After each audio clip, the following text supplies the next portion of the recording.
शिवलिंग कहीं से भी ढूंढ लाओ और किसी भी पेड़ के नीचे बिठा दो, छप्पर की भी कोई जरूरत नहीं।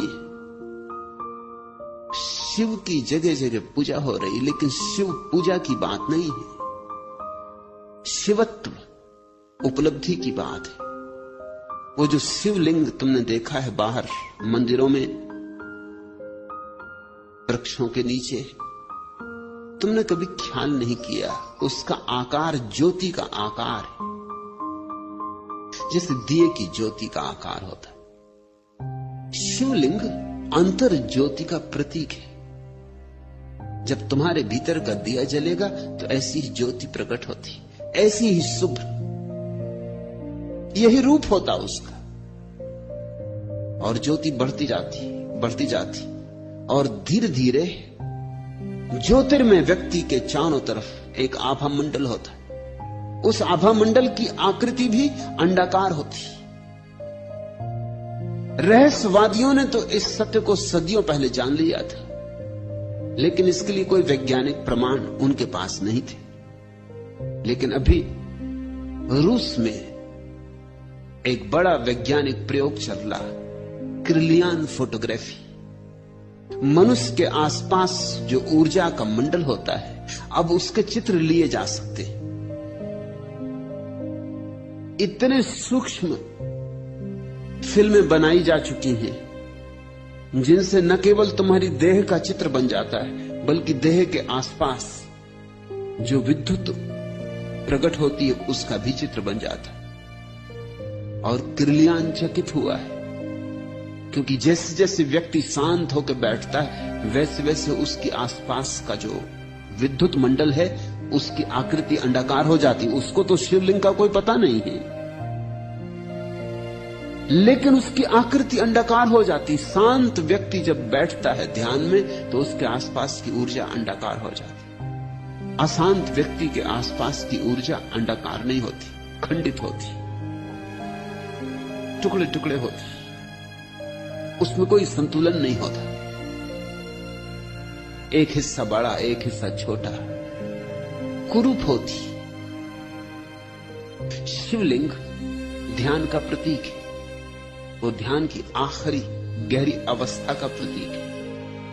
और जिसने ध्यान जाना हो उसके ही भीतर गोरख जैसा ज्ञान पैदा होता है। संतों की परंपरा में गोरख का बड़ा मूल्य है, क्योंकि गोरख ने जितनी ध्यान को पाने की विधियां दी उतनी किसी ने नहीं दी। गोरख ने जितने द्वार ध्यान के खोले किसी ने नहीं खोले।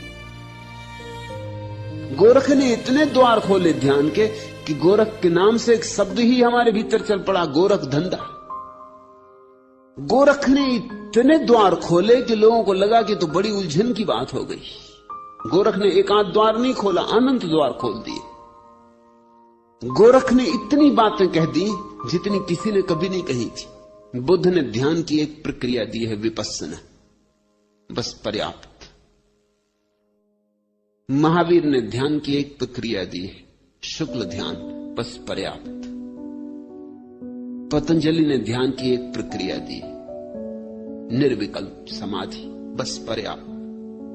गोरख ने परमात्मा के मंदिर के जितने संभव द्वार हो सकते हैं सब द्वारों की चाबियां दी।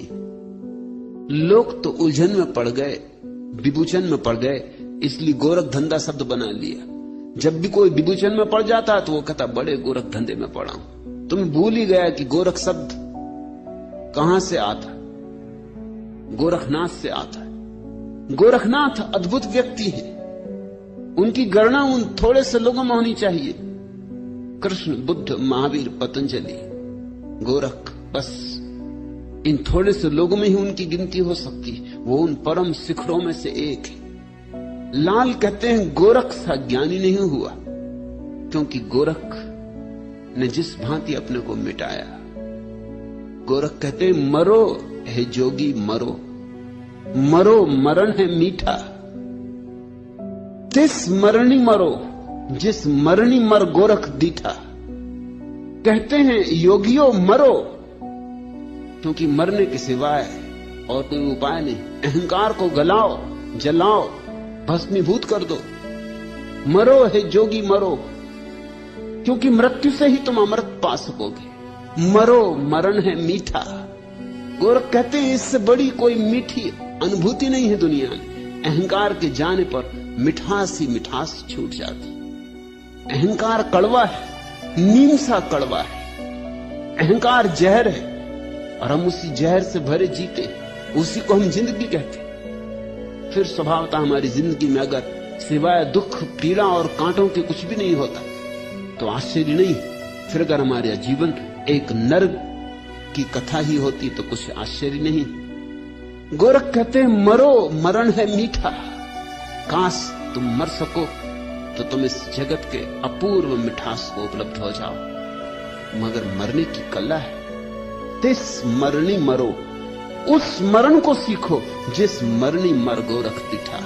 गोरख भी मरा और मर के उसने देखा, मर के पाया, मिट के पाया। बूंद जब मिट जाती तो सागर हो जाती, और बीज जब मिट जाता तो वृक्ष हो जाता। फिर आता है वसंत, खिलते हैं फूल और पक्षी गीत गाते और सूरज की किरणें नाचती।